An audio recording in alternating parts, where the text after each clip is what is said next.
আল্লাহ তাআলা যে বলছেন ওয়ানাহনু আকরাবু ইলাইহি মিন হাবলিল ওয়ারিদ, আমি তোমাদের ঘাড়ের সাহারতের থেকেও বেশি নিকটে। এর দ্বারা, এই আয়াতের দ্বারা অনেক মানুষ ফতোয়া দেয় যে আল্লাহ প্রত্যেকটা মানুষের কল্পে বিরাজমান, এজন্যই আমরা মানুষ হয়ে মানুষকে সেজদা দিলেই আল্লাহকে সেজদা দেওয়া হয়। এটা অনেকেই ফতোয়া দেয়। সম্মানিত মুসলিম, আল্লাহ তাআলা পবিত্র কোরআনের এই আয়াতের দ্বারা এটা বোঝাতে চাইনি যে আল্লাহ অরিজিনালি, আল্লাহ প্রকৃতপক্ষে আমাদের ঘাড়ের নিকটে, ঘাড়ের সাহারতের থেকে বেশি নিকটে, এই কথা বোঝাতে চাইনি। আল্লাহ বোঝাতে চেয়েছেন আল্লাহর যে ক্ষমতা, আল্লাহর যে হিকমা, আল্লাহর যে কৌশল, আল্লাহর যে তাকত, আল্লাহর যে দয়া, আল্লাহর করুণা আমাদের ঘাড়ের থেকেও বেশি নিকটে। অরিজিনালি আল্লাহ ঘাড়ের থেকে বেশি নিকটে নয়, আমাদের ঘাড়ের রডের থেকে, সাহারদের থেকে বেশি নিকটে অরিজিনালি আল্লাহ না। আল্লাহর যে পাওয়ার, আল্লাহর যে ক্ষমতা, আল্লাহর যে রহমত, আল্লাহর যে করুণা, আল্লাহর যে দয়া, ওইগুলি আল্লাহর গুণ বেশি নিকটে, আল্লাহর ক্ষমতা বেশি নিকটে, আল্লাহর পাওয়ার বেশি নিকটে, আল্লাহর রহমত বেশি নিকটে। কিন্তু অরিজিনালি আল্লাহ কোথায়? আল্লাহ তাআলা পবিত্র কোরআনে বলেছেন আর রহমান আলাল আরশে ইস্তাওয়া, আমি রহমান, আমি হলাম আমার আরশে। বলেন সুবহানাল্লাহ। আল্লাহর আরশে, আল্লাহ আরশ হলো এই যে আমাদের মাথার উপরে যে আকাশ, এর উপরে আর এক আকাশ, এমন করে 7টা আকাশ আল্লাহ সৃষ্টি করেছেন। এই 7টা আকাশের তার উপরে হলো আল্লাহর আরশ, সেখানে আল্লাহ বসে আছেন। সেখানে আল্লাহর আরশের, আল্লাহর কুরসির মধ্যে তিনি সীমাহীন আছেন। কিন্তু আল্লাহ বলছেন কি পবিত্র কোরআনে, আমি তোমাদের ঘাড়ের সাহারতের থেকেও বেশি নিকটে, অর্থাৎ আল্লাহর ক্ষমতা আমাদের বেশি নিকটে। যেমন উদাহরণ দিয়ে একটা, আপনি বরপেটার এসপি, বরপেটার সদর থানার যিনি এসপি, আপনি কিবা কারণে তার নিকটে গেছেন, কিবা কারণে আপনি তার নিকটে গেছেন, কোন একটা কেস নিয়ে বা ঘটনায় কিবা একটা সাহায্যের জন্য তার নিকটে গেছেন। তিনি আপনাকে ভালো করে আলোচনা করেন, আলোচনা করার পরে বলছেন আচ্ছা ঠিক আছে দাদা আপনি যান, আমি আপনার সাথে আছি, আমি আপনার সাথে আছি, আপনি জানতো কে কি করে দেখা যাবে, আমি আপনার সাথে আছি। আপনি যখন বরপেটার এসপির কাছ থেকে আপনি বাড়িতে চলে আসলেন, বাড়িতে চলে আসার পাশে আপনি যখন আপনার সাথী সঙ্গীর সাথে আলোচনা করেন, আলোচনা করার পাশে আমি বলি চিন্তা করার কারণ নাই, চিন্তা করার কোনো কারণ নাই, বরপেটার এসপি আমাদের মধ্যে আছে, বরপেটার এসপি আমাদের সাথে আছে। তার মানে কি এসপি কি বরপেটা থেকে আপনার নিকটে আসছে নাকি? এসপি কি বরপেটা থেকে আপনার বাইকে করে আপনার বাড়িতে আসছে নাকি? আসে নাই। তবে আপনি যে বললেন চিন্তা করার কারণ নাই, এসপি আমাদের মধ্যে আছে, তার মানে কি এসপির পাওয়ার মধ্যে আছে। এসপি যেটা রায় সেটা আপনার সাথে আছে, এসপি যেটা ভাষ্য সেটা আপনার সাথে আছে, এসপি যেটা ক্ষমতা সেটা আপনার সাথে আছে। আল্লাহ সুবহানাহু ওয়া তাআলা যে বললেন ওয়ানাহনু আকরাবু ইলাইহি মিন হাবলিল ওয়ারিদ, আমি তোমাদের ঘাড়ের সাহারতের থেকেও বেশি নিকটে আছি। এর দ্বারা বোঝানো হয়েছে আল্লাহর ক্ষমতা আপনার আমার নিকটে আছে, আল্লাহর পাওয়ার আপনার আমার নিকটে আছে, আল্লাহর হিকমত আপনার আমার নিকটে আছে, আল্লাহর রহমত আপনার আমার নিকটে আছে। সব আল্লাহ নয়, আল্লাহ তো তারা আরশে আছে। আমার সাবজেক্ট এই বিষয়ে আসলে বলার জন্য ছিল না, কিন্তু যেহেতু আমার এই কথাটা অল্প পাশে মেটে চলে যাবে, সুতরাং আমি ভুলটা নিয়ে দিলাম। সম্মানিত সামিঈনে কেরাম, আমার বিষয়বস্তুটা হলো কেন আমরা অবমানিত, কেন আমরা লাঞ্ছিত, অথচ আল্লাহর ক্ষমতা আমাদের নিকটে আছে, আল্লাহর রহমত আমাদের নিকটে আছে, আল্লাহর করুণা আছে আমাদের নিকটে আছে। তবে কেন আমরা লাঞ্ছিত, কেন আমরা অবমানিত? না আল্লাহর ক্ষমতা কমে গেছে। সম্মানিত সামিঈনে কেরাম, শুনেন যে আল্লাহ সুবহানাহু ওয়া তাআলা ছোট্ট একটা পাখি, যে পাখির কথা আল্লাহ তাআলা পবিত্র কোরআনে বলছেন, আল্লাহ তাআলা বলছেন আলাম তারা কাইফা ফাআলা রাব্বুকা বিআসহাবিল ফিল, হে বিশ্ববাসী মানুষেরা তোমরা কি দেখো নাই, আলাম তারা তোমরা কি দেখো নাই কাইফা ফাআলা রাব্বুকা বিআসহাবিল ফিল, কি রকম ঘটনা ঘটিয়েছিল, কি কার্যটা করেছিল তোমাদের রব ওই হাতিওয়ালা বাহিনীদের সাথে। হাতিওয়ালা বাহিনীদের সাথে তোমাদের রব কি ঘটনা ঘটেছিল, আলম তারা, তোমরা কি দেখো নাই? কাইফা ফাআলা, কি কার্যটা করেছিল, কি ঘটনাটা ঘটেছিল তোমাদের প্রভু ওই হাতিওয়ালা বাহিনীদের সাথে, এই কথা তোমরা দেখো নাই? কাইফা ফাআলা রাব্বুকা বিআসহাবিল ফিল আলাম ইয়াজআল কাইদাহুম ফি তাদলিল। তোমাদের এই মহান স্রষ্টা, তোমাদের এই মহান করুণাময়, তোমাদের এই মহান শক্তিশালী আল্লাহ সুবহানাহু ওয়া তাআলা হাতিওয়ালাদের সমস্ত কৌশল, সমস্ত শক্তিকে নিস্তেনাবুদ করিয়ে দিয়েছিল। এই কথা কি তোমাদের মনে নাই? মনে আছে দাদা? এত শক্তিধর আল্লাহ, এত মহা শক্তির মালিক আল্লাহ, এত মহা শক্তির মালিক, মহা হিম্মতের মালিক যিনি আল্লাহ, তিনি আমাদের সাথে আছে। তবে আমরা কেন আমাদের বাড়িঘর বল্লুজাকে ভেঙে ফেলা হচ্ছে? কেন আমাদের ঘরটা ভেঙে ফেলা হচ্ছে? কেন ওই মহান স্রষ্টা আমাদেরকে সহায় করছে না? সম্মানিত মুসলিম, আল্লাহ তাআলার নবীজি, আল্লাহ তাআলার এক নবীজি হযরত ইউনূস আলাইহিস সালাম, তিনাকে যে মাছে গিলেছিলেন এটা আমরা জানি না? অনেকে জানি নবী ইউনূসকে যে মাছে গিলেছিলেন এটা আমরা জানি। সাগরের তলদেশে নবী ইউনূসকে মাছে ভক্ষণ করে সাগরের তলদেশে নিয়ে গিয়েছিলেন। ওখান থেকে নবী ইউনূস দোয়া করেছে যে আল্লাহর কাছে, নবী ইউনূস দোয়া করেছেন আল্লাহর কাছে, রব্বানা যালামনা আনফুসানা ওয়া ইল্লাম তাগফির লানা ওয়া তারহামনা লানাকুনান্না মিনাল খাসিরিন। নবী ইউনূস দোয়া করেছেন লা ইলাহা ইল্লা আনতা সুবহানাকা ইন্নী কুনতু মিনাজ জালিমিন, লা ইলাহা ইল্লা আনতা সুবহানাকা ইন্নী কুনতু মিনাজ জালিমিন। নবী ইউনূস কি দোয়া করেছিলেন? লা ইলাহা ইল্লা আনতা সুবহানাকা ইন্নী কুনতু মিনাজ জালিমিন। নবী ইউনূস মাছের পেটে বসে সমুদ্রের গভীর তলে বসে নবী ইউনূস মাছের পেটের ভিতর থেকে দোয়া করেছিলেন, আল্লাহকে বলছিলেন। সে দোয়া আল্লাহ শুনেননি? সে দোয়া আল্লাহ শুনেছিলেন। আল্লাহ তাআলা পবিত্র কোরআনে বলেছেন, পৃথিবীর মানুষ শুনে রাখো, আমার নবী ইউনূস যখন মাছের পেটের ভিতরে বসে সাগরের গভীরতায় থেকে আমাকে ডেকেছিলেন, লা ইলাহা ইল্লা আনতা সুবহানাকা ইন্নী কুনতু মিনাজ জালিমিন, এই কথা বলে যখন দোয়া করেছিলেন, আমার আল্লাহ বলেন ফাস্তাজাবনা লাহু ওয়া নাযাইনাহু ওয়া কাযালিকা মিনাল গাম্মি। আল্লাহ তাআলা বলেন ফাস্তাজাবনা লাহু ওয়া নাযাইনাহু, হে পৃথিবীর মানব মণ্ডলীরা, শুনে রাখো, তোমরা কেউ শুনো নাই আমার নবী ইউনূস আমাকে ডেকেছে, তোমরা কেউ শুনো নাই। আমি মহান স্রষ্টা আল্লাহ সুবহানাহু ওয়া তাআলা আরশে আজিমের মধ্যে বসে বসে আমার নবী ইউনূসের ডাক আমি শুনেছি, আর আমার নবী ইউনূসকে আমি মাছের পেট থেকে উদ্ধার করেছি। বলে সুবহানাল্লাহ। সম্মানিত মুসলিমেরা, যে মহান স্রষ্টা আল্লাহ সুবহানাহু ওয়া তাআলা সাগরের গভীর তল থেকে ডাকলেও শুনতে পায়, তিনি আজকে কেন আমরা সেই মহান আল্লাহকে ডাকি, কেন আমাদের ডাক শুনতে পাই না? সম্মানিত সামনে কেরাম, যিনি সাগরের গভীর তল থেকে ডাকলেও শুনে, অথচ আমরা আজকে ডাকছি কেন তিনি শুনে না? কারণটা কি? সম্মানিত মুসলিমেরা, হযরত ইব্রাহিম আলাইহিস সালামকে যখন নমরুদের অগ্নিকুণ্ডে ফেলিয়ে দেওয়া হয়েছিল, ঘটনা আমরা সবাই কিন্তু জানি। হযরত ইব্রাহিম আলাইহিস সালামকে যখন নমরুদের অগ্নিকুণ্ডে ফেলিয়ে দেওয়া হয়েছিল, আগুন বিরাট ধা করে আগুন জ্বলছে, সেই আগুনের মধ্যে যখন ইব্রাহিমকে ফেলিয়ে দেওয়া হয়েছিল, তখন আল্লাহ তাআলা ইব্রাহিমকে আগুন থেকে রক্ষা করেন নাই? আল্লাহ তাআলা পবিত্র কোরআনে বলছেন যে আমি আগুনকে অর্ডার করলাম, কুলনা ইয়া নারু কুনি বারদাও ওয়া সালামান আলা ইব্রাহিম। আল্লাহ তাআলা বলছেন আমি আল্লাহ সুবহানাহু ওয়া তাআলা আগুনের প্রতি অর্ডার করলাম, কুলনা ইয়া নারু, আমি আগুনকে বললাম হে অগ্নিকুণ্ড, কুলনা, আমি আল্লাহ বললাম ইয়া নারু, হে অগ্নিকুণ্ড, কুনি, তুমি হয়ে যাও,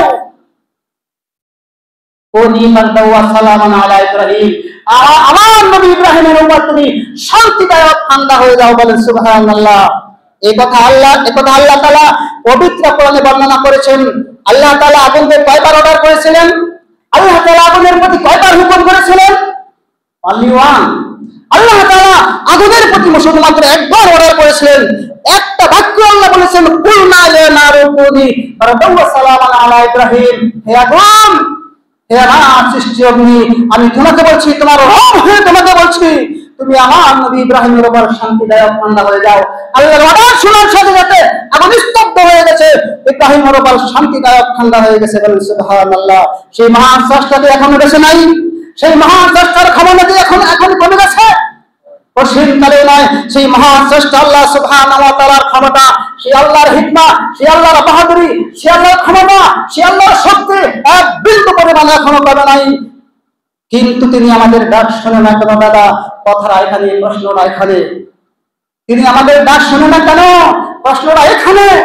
আজকে আমাদের ঘরটা ভেঙে দেওয়া হচ্ছে, আজকে আমাদেরকে গুলি করে মারা হচ্ছে, আজকে আমরা অবমানিত হচ্ছি, আজকে আমরা জালেমের দ্বারা অত্যাচারিত হচ্ছি, অথচ যিনি আগুনকে একটা হুকুম দিয়ে আগুনকে নিভিয়ে দিতে পারেন, যিনি সাগরের গভীর তল থেকে তার নবীজিকে উদ্ধার করতে পারেন, তা যিনি ছোট্ট একটা পাখি দিয়ে হাতিওয়ালা বাহিনীকে নিস্তনাবুদ করে দিয়ে তার ঘর মসজিদকে তিনি বাঁচাতে পারেন, আজকে পৃথিবীতে আমাদের মসজিদ ভেঙে যাচ্ছে, তিনি কি বাঁচাতে পারেন না?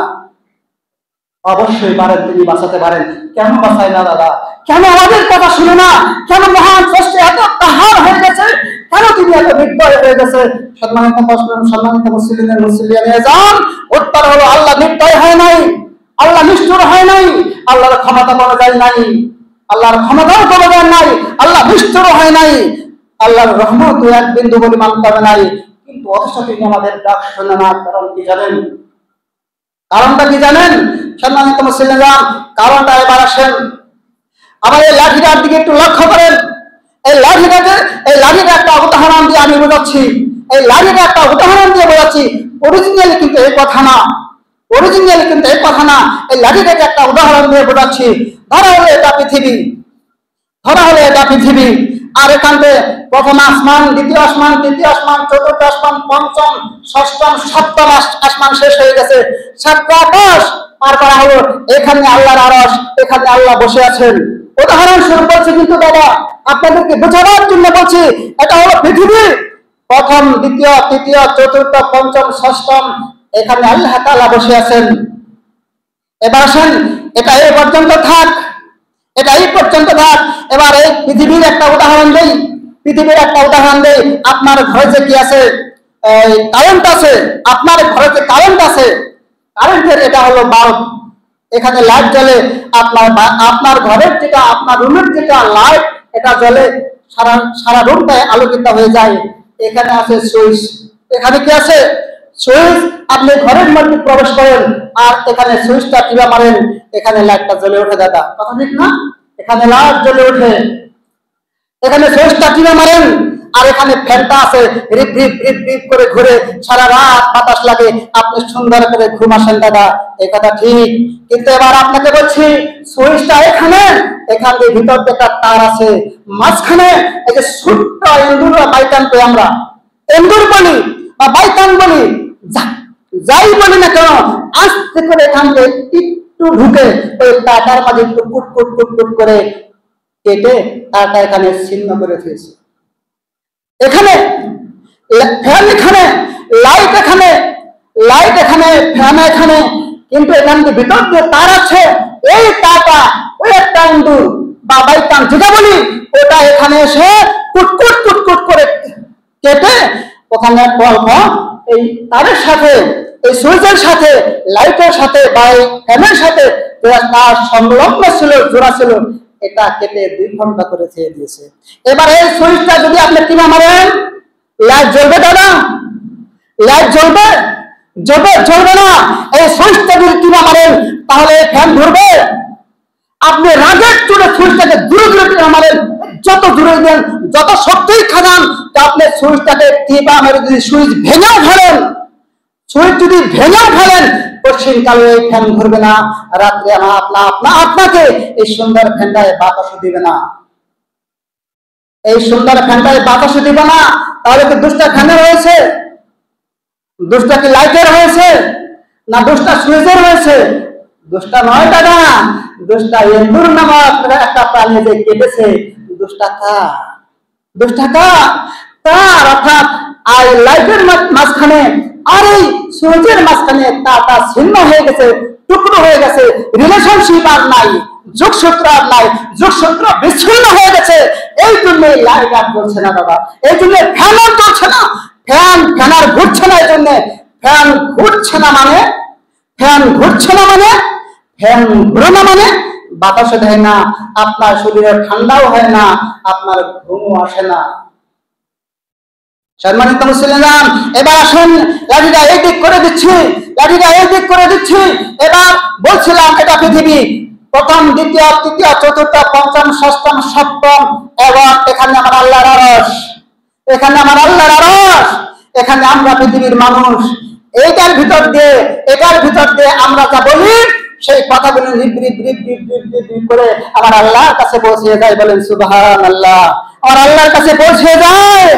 সম্মানিত মুসলিম, আমরা আছি আমার আল্লাহর কাছে, এখানে আমাদের কথাগুলো এখান দিয়ে আল্লাহর কাছে পৌঁছে যায়, আর আল্লাহ ওখান থেকে রহমত নাজিল করে। তার জন্য আমরা পৃথিবীতে মানুষ বেঁচে আছি। কিন্তু কি হয়েছে জানেন দাদা, এই যে আমাদের আর আল্লাহর মাঝখানে যেটা রিলেশনশিপের তার, আমাদের আর আল্লাহর মাঝখানে যেটা যোগসূত্র তার, সেই তারটার নাম হলো ঈমান। সেই তারটার নাম কি? সেই তারটার নাম হলো ঈমান। সম্মানিত সামনে কালাম, সেই যোগসূত্র ঈমান নামক তারটা ইন্দুর নামক শয়তানে কুরুত করে কেটে দিয়েছে আমাদের মাঝখানে, আর আমার আল্লাহর মাঝখানে যোগসূত্র দিয়েছে বিচ্ছিন্ন হয়ে গেছে। আমাদের মাঝখানে আর আমার আল্লাহর মাঝখানে যে যোগসূত্র ঈমান নামক তারটা আর শয়তান নামক ইন্দুরে কেটে দিয়েছে। এই শয়তান আছে না, আমরা যে বলি শয়তান, এই শয়তান নামক ইবলিসে কেটে দিয়েছে। এজন্য আমাদের কথা আল্লাহর পর্যন্ত পৌঁছায় না। আমাদের কথা আমরা যতই কান্দি আল্লাহর কাছে, আল্লাহ আমাদেরকে মেরে শেষ করে ফেললো, আমরা শেষ হয়ে গেলাম, আমাদের ঘর ভেঙে ফেললো, হে মহাস্রষ্টা আমাদেরকে রক্ষা করো, যত আমরা কান্দি, যত আমরা চোখের পানি ফেলাই, মাঝখানে তার নাই ঈমান নামক যেটা, তাওহীদ নামক যেটা তার, ঈমানের যেটা তার, এটা ছিন্ন হয়ে গেছে। কথা আল্লাহর কাছে পৌঁছায় না, আল্লাহর কাছে পৌঁছায় না। কি দিয়ে বুঝাই আমি আপনাদেরকে কেন আল্লাহর কাছে আমাদের কথা পৌঁছায় না? কি দিয়ে বুঝাই আমি আপনাদেরকে কেন আল্লাহ আমাদেরকে আপনাদেরকে রহমত করে না, আপনাদের প্রতি আল্লাহর করুণা নাযিল করে না কেন? সম্মানিত মুসলিমের নাম বলে কেমনে করে যোগসূত্র কেটে যায়? কি ধরনের যোগসূত্র কেটে যায়? আল্লাহ যার বসে আছে আল্লাহর মাঝখানে আর আমাদের মাঝখানে কেমনে করে যোগসূত্র কেটে যায়? সম্মানিত সামনে কেরাম, আজকে আপনি শুক্রবার এখানে আযান দিয়েছে, মসজিদ ভরে গেছেন সুন্দর, কিন্তু যখন আসরের সময় আযান দিবে, আসরের আযানের সময় না আপনি বাজারে চা দোকানে বসে থাকবেন, আসরের সময় আপনি মোবাইল দিয়ে সিনেমায় বসে থাকবেন না? আসরে আযান দিছে, বাজারে চা খাওয়া শেষ, মসজিদে যায় না, আসরে এনেই মসজিদ, এনে আযান দিছে একদম স্পষ্ট শুনে, এরপর মোবাইলে দুসে এই মোবাইল আর বন্ধ কর না। আরে দাদা, শয়তানে কয় চা চারটা পাইছি, চা দোকানে বসে কেটে দিলাম, লাহে করে কেটে দিল, শেষ। সম্মানিত মুসলিম, আজকে শুক্রবারের নামাজ, জুমার নামাজ যেরকম ফরজ, আসরের নামাজ আপনার একই ধরনের ফরজ, কোনো পার্থক্য নেই। শুক্রবারের নামাজের ফজিলত বেশি ঠিকই, অনেক বেশি ঠিকই, কিন্তু ফরজ যেমন শুক্রবার, আসরের নামাজটা আপনার উপরে তেমনই ফরজ, মাগরিব আপনার উপরে তেমনই ফরজ, ঈশা আপনার উপরে তেমনই ফরজ, ফজরের নামাজ আপনার উপরে একই ধরনের ফরজ। কি করে আপনি আজকে এই জুমার সালাত আদায় করছেন আর আগামী শুক্রবারে আসবেন আর মাঝখানের এই 35 ওয়াক্ত নামাজগুলি আপনার কাছে নাই? কি রকম করে কি ভাবে আপনার সঙ্গে আর আমার আল্লাহর সঙ্গে এই রিলেশনশিপের তারটা কি করে ঠিক থাকে? আমি বোঝাবো কি দিয়ে আপনাদেরকে? কি দিয়ে বোঝাবো? আজকে শুধু শুক্রবারের নামাজটা পড়ছি, আসরের টাইমে দেখবেন এখানে আধা 3 ভাগের 1 ভাগ লোক নামাজ পড়ছে আর 2 ভাগ লোক নামাজ পড়ে না। আর চা দোকানে বহি আর আল্লাহ তুমি আমরা বাঁচাও, আল্লাহকে আমার ঠেকাটা পড়ে রয়েছে।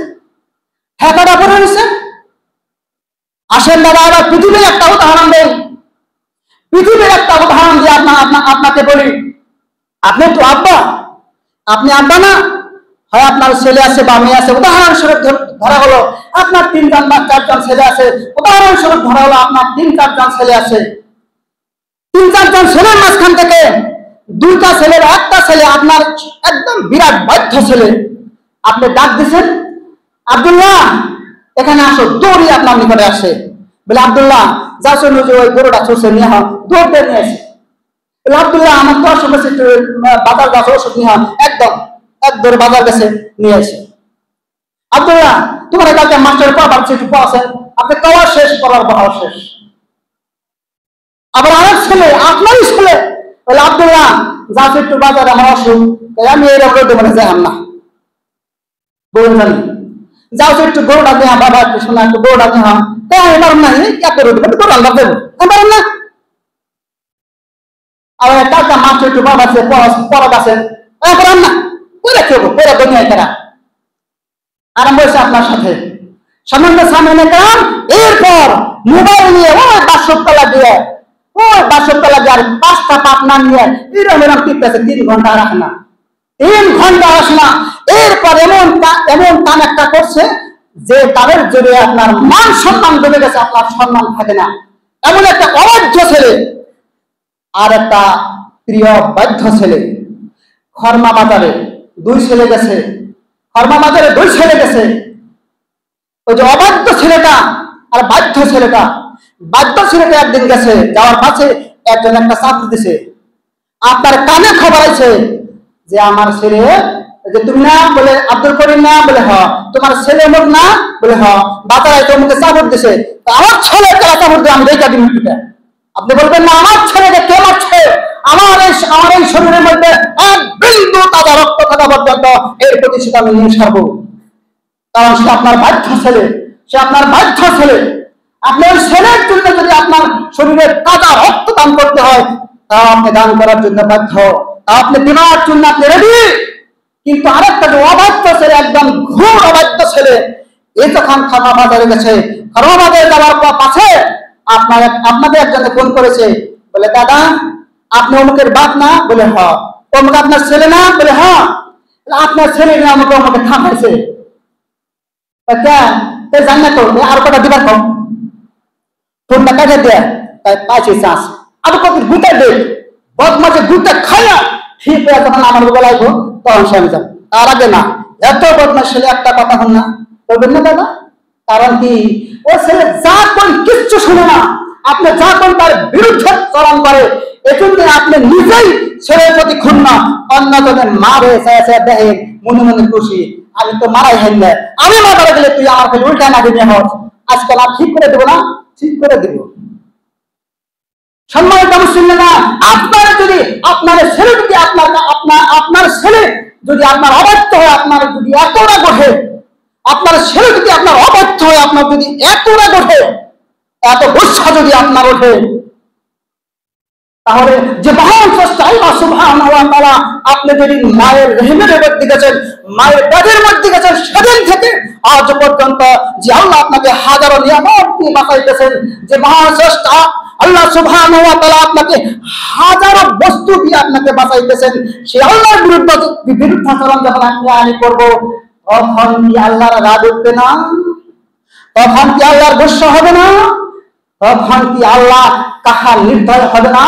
আল্লাহ মনে মনে করব দে খেলা, বুঝুন না, আমি তো আমার কথা শোনো, আমি তো নামাজ পড়তে পারো না, চা দোকানে বসে গল্প করো, আমি তো সালাদ আদায় করো না, মোবাইলে ব্যস্ত থাকো, দুটা কটা খাও, তার পাশে দেখা যাবে। সম্মানিত মুসলিমরা, আপনার অবাধ্য ছেলে যখন খানা বাজারে কান দেওয়ার ফোন করে, আব্বা মরে গেলাম, আরো কটা দেখো করে, আরো কটা দেখো, অত ছেলের ফোন আপনি শুনছেন, আপনি আজ বেড়ে যান না। এজন্য সম্মানিত মুসলিমরা, আমরা আল্লাহকে যতই ডাকি, দেখেন আপনি যেদিন মায়ের পেটের মধ্যে গেছেন, আল্লাহ কত করুণাময়, কত দয়াময়, আল্লাহ আপনি মায়ের পেটের মধ্যে গেছেন, আপনি আপনার মায়ের নামের সাথে আর আপনার সাথে সংযোগ করে দিয়ে মায়ের শরীর থেকে ভিটামিন, মায়ের শরীর থেকে শর্করা, সমস্ত পদার্থ আপনার শরীরের মধ্যে মধ্যে দিয়ে যে আল্লাহ আপনার মায়ের রেহেমের মধ্যে আল্লাহ বড় করেছেন, তিনি কত দয়াময়, তিনি কত করুণাময়, তিনি কত দয়াময়, কত করুণাময়। সম্মানিত মুসলিম, সেদিন থেকে মৃত্যু পর্যন্ত যে আল্লাহ আপনাকে এত ধরনের নিয়ামত দিয়ে বাঁচাইতেছেন, সে আল্লাহর বিরুদ্ধে উত্তরণ যখন আপনি করবেন, সে আল্লাহর বিরোধিতা যখন আপনি করবেন, আল্লাহ বসে বসে কব খাইয়ানু যা তৈয়ানু, তারপরে বসুন কথা। সম্মানিত মুসলিম, এজন্যই বলছি যে আমাদের সাথে আর মহান আল্লাহ সুবহানাহু ওয়া তাআলার সাথে যে রিলেশনশিপ, তাওহীদ নামক যে রিলেশনশিপ, ঈমান নামক যেটা রিলেশনশিপ, যে রিলেশনের যেটা তার, সেটা ছিন্ন হয়ে যাওয়ার কারণে আজকে মহান স্রষ্টা আল্লাহ সুবহানাহু ওয়া তাআলা আমাদের কথা শুনছে না। মহান স্রষ্টা আল্লাহ সুবহানাহু ওয়া তাআলা আমাদেরকে বাঁচাইতেছে না, আমার ডাকে কিন্তু আল্লাহ শুনে না। সম্মানিত মুসলিম, কাজে আসেন আজকে থেকে আমরা ওই মহান স্রষ্টা আল্লাহ সুবহানাহু ওয়া তাআলার সাথে যে তার ছিঁড়ে গেছে সেই তারটা আমরা জোড়া দেই, যে চারটা ছিঁড়ে গেছে সেই তারটা আমরা আবার ঝালাইতে জোড়া দিয়ে আল্লাহর সাথে রিলেশনশিপ করি। আল্লাহ সুবহানাহু ওয়া তাআলা, ওই মহান স্রষ্টা আল্লাহ সুবহানাহু ওয়া তাআলা যে কাজটা করলে তোমার সাথে ছিঁড়ে যাওয়া রিলেশন, ছিঁড়ে যাওয়া সম্পর্ক আবার গড়ে উঠবে, এই মহান স্রষ্টা আমাদেরকে সেই কাজটা করার তৌফিক দান করুন বলে আমিন। মহান স্রষ্টা আল্লাহ সুবহানাহু ওয়া তাআলা যে কাজটা করলে, যে কার্যটা করলে, যে আমলটা করলে তুমি খুশি হবে, আবার তোমার সাথে সম্পর্ক আমাদের আবার জোড়া লেগে যাবে, মাবুদ সেই কাজটা আমাদেরকে করার তৌফিক দান করো বলে আমিন। হে মহান স্রষ্টা আল্লাহ সুবহানাহু ওয়া তাআলা, তুমি তো বলেছো লা তাকনাতু মির রাহমাতিল্লাহ। হে পৃথিবীর মানুষ যারা নিষ্পৃহ হয়েছো, যারা অত্যাচারিত হয়েছো, তুমি তো বলেছো আমার করুণা হতে নিরাশ হয় না। মাবুদ, আমরা যতই খারাপ কাজ করি, স্রষ্টা হয়ে তোমার করুণা হতে নিরাশ হয় নাই। মালিক, তুমি তোমার খাস রহমত আমাদের উপর নাযিল করো বলে আমিন। স্রষ্টা তোমার কাছে হাত বাড়িয়ে দেওয়া করি, মালিক আমরা সারা জীবন গুনাহ করেছি, যেদিন জন্ম হয়েছি আর আজ পর্যন্ত শুধু গুনাহ করেছি, মালিক শুধু পাপই করেছি, শুধু খারাপ কাজ করেছি। তার মাঝে আজকে তো অন্তত শুক্রবারে নামাজ পড়তে এসেছি মালিক, অথচ আজকের সোলা করে, আজকের এই কামের সোলা করে মালিক তুমি আমাদের উপর তোমার খাস করুণা নাযিল করো বলে আমিন। হে মহান স্রষ্টা আল্লাহ সুবহানাহু ওয়া তাআলা, আমরা যারা এখানে আছি আমাদের মাঝখান থেকে অনেকের আব্বা, অনেকের মা কবরে শুয়ে আছে। মালিক, যাদের আব্বা, যাদের মা কবরে শুয়ে আছে, আমাদের মা, আমাদের আব্বা ছোট্ট সময় আমাদেরকে যেরকম করে, যেরকম মায়া দিয়ে, যেরকম মহব্বত দিয়ে বুকে আঁকড়ে লালন পালন করেছে, তুমি আমাদের মা এবং আব্বাকে কবরের মধ্যে তোমার রহমত দিয়ে লালন পালন করো আমিন। সম্মানিত সামনে কেরাম, আজকের এই সংক্ষিপ্ত আলোচনার মাঝখানে